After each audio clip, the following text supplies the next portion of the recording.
Hello, രാവിലെ തന്നെ കഴിച്ചത് ഇഡ്ഡലിയും സാമ്പാറും ചട്നിയായിരുന്നു.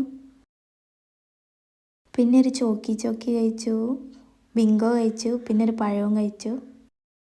ഉച്ചക്ക് കഴിച്ചത് ചോറ്, ദാൽ കറി, പർപ്പിൾ കേബേജിൻ്റെ ഉപ്പേരി, ഉണക്കമീൻ കറി, പിന്നെ കുറച്ച് സാമ്പാർ, പൈനാപ്പിൾ കിച്ചടി ഉണ്ടായിരുന്നു. പൈനാപ്പിൾ കിച്ചടി ഭയങ്കര ടേസ്റ്റ് ആയിരുന്നു കേട്ടോ. പിന്നെ അച്ചാർ, അതിൻ്റെ കൂടെ തന്നെ നുറുക്കെടുത്തിട്ടുണ്ട്. അത് പപ്പടത്തിന് പകരം എന്നുള്ള രീതിക്ക് എടുത്തതാണ്. ഇതെല്ലാം കൂട്ടി കുഴച്ച് കഴിച്ചു.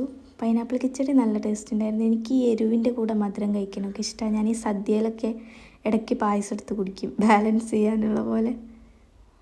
ഇതെല്ലാം കൂട്ടി കുഴച്ച് കഴിച്ചു. അടിപൊളി ടേസ്റ്റായിരുന്നു.